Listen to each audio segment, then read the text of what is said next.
Carol Beaumont. Talofa lava, Mr Speaker. Maioi. Mr Speaker, today people will be taking out loans at interest rates of 50%.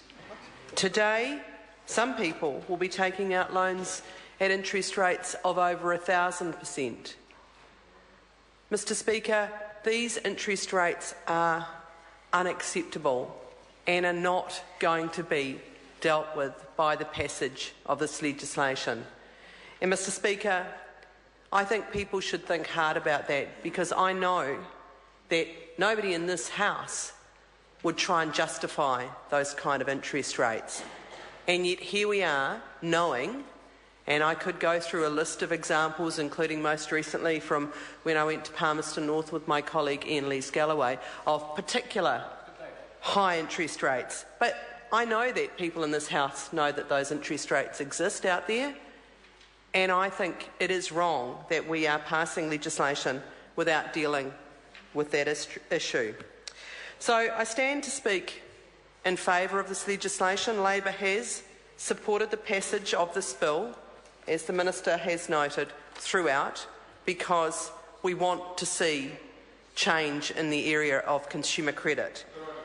Why is it that people take out loans, one might ask? Why is it that interest rates like the sort that I've talked about, why are those loans being taken? Well, the fact of the matter is that lots and lots of New Zealanders are struggling to make ends meet. And it is interesting, in Samoan Language Week we're talking about this bill, and in fact today is the day that This Is Home, an update on the state of Pacifica people in New Zealand, was officially launched by the Salvation Army. And I just want to note, in that report they talk about Pacific people continue to receive the lowest median weekly income of any ethnic group, and this has remained unchanged for the past 5 years or so. Pacifica community has an unemployment rate of 13% compared to 6.2%.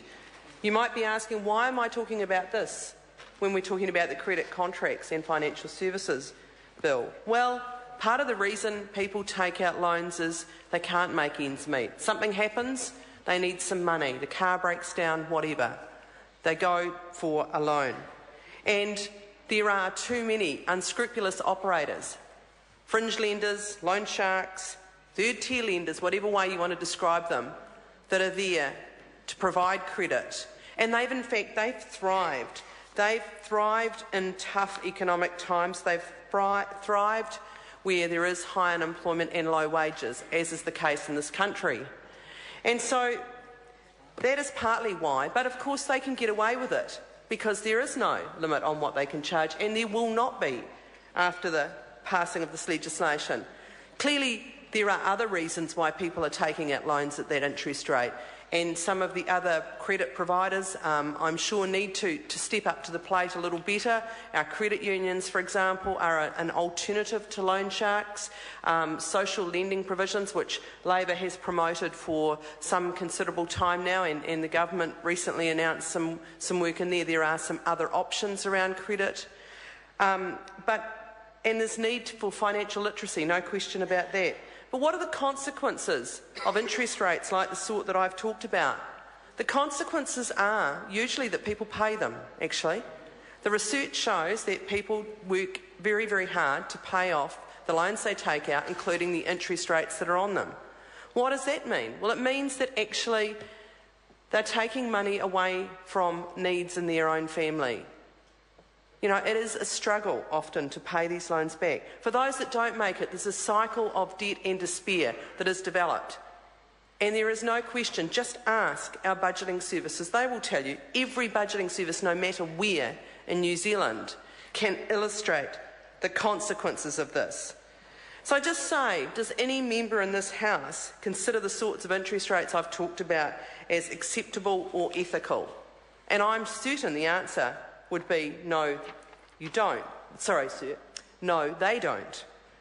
But here we are, 4 months from a general election, passing a bill which will make improvements to the consumer credit market, no doubt, but it will not deal with extortionate interest rates that are out there in our communities. And it will not deal with them despite the obvious need to do so despite community abhorrence of those types of interest rates, and despite the reality of what other countries have accepted as a reality, that there is a need to take a very direct response to excessive interest rates. And we've heard over the course of this bill the lengthy list of countries around the world, but just for the record, Australia, the United States, most European jurisdictions, the United Kingdom, Japan, Singapore, most countries in Africa, Canada, Mexico, most of South America. Right throughout the world, governments have realised that to actually deal with this issue requires very specific action to control interest rates. Why are we so different here? What's different in New Zealand? What's really unclear, because the opportunity we had was not really taken to really look into the issue of interest rate controls as part of the work on this bill. We just had the same old tired cliches put out there about, oh, it will have unintended consequences, it'll drive loan sharks underground, it will become the target rather than a cat. Well, okay, how do we know that? And why hasn't that been the case elsewhere? Why hasn't Canada repealed their legislation that they've had in place for 8 years, if that's the case? Why are we so different here? And that's still the question that people ask me. Why aren't we doing it? And to be honest, I can't answer that question. But can I say that the behaviour of fringe predatory lenders, loan sharks, is unacceptable, is hurting our most vulnerable families, and that the extortionate interest rates they charge are a significant element of that, but it isn't the only thing. I absolutely accept that. They have thrived over recent years, and in 2007, Labor commenced a review. Labor started with financial summits in South Auckland, and as the Minister has outlined, the CCCFA was seen to not be adequate to deal with some of what we were seeing in this consumer credit area. Unfortunately, and one of my other concerns about this legislation is it's taken far too long to get here. The work was deprioritised by the incoming national government. A bill in my name, a member's bill, was voted down. It had responsible lending and interest rate controls in it. Cynically, it seemed to me, the then Minister Simon Power announced immediately prior to the 2011 election that National was going to get tough on loan sharks. Well, that was prior to the 2011 election, and here we are now, about to complete the third reading of this legislation. So it's taken 6 years to get to the point we're at now. And I ask the question, how many thousands of families have suffered as a result of this government inaction? There are many good features in this bill, and I've articulated them at the various stages of it, but I think the responsible lending principles, the code, which of course is yet to be developed, I think that the fact that we've finally sorted out the hardship provisions, that's a positive. I think that the fact that financial service providers won't be able to charge interest if they're not registered, very positive. Guarantors being covered by the responsible lending code. There are a number of very positive provisions in this bill. They are good features, and I look forward to them being implemented. There are, as I say, some negatives. The negative around not controlling interest rate caps is the outstanding one. The watering down during the Select Committee provision around clarification of fees was another thing that I think is not a positive outcome.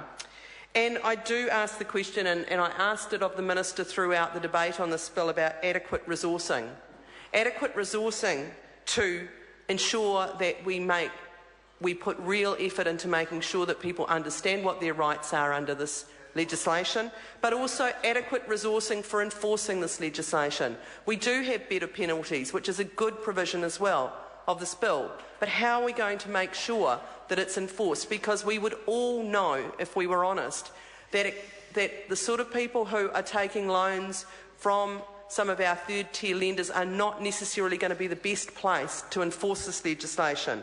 And one new person, as I understand it, has been taken on by the Commerce Commission. Not sufficient. I want to end up acknowledging some people. Budget Services, Citizens Advice Bureaus for the work that they do, the submitters on this bill and the officials who work so hard. I also want to acknowledge a man called Andrew Shan, who has really been passionate about this issue over many years, and we will bring interest rate caps in when we're in government. Thank you. I call the honourable member, Jonathan Young. Thank you, sir.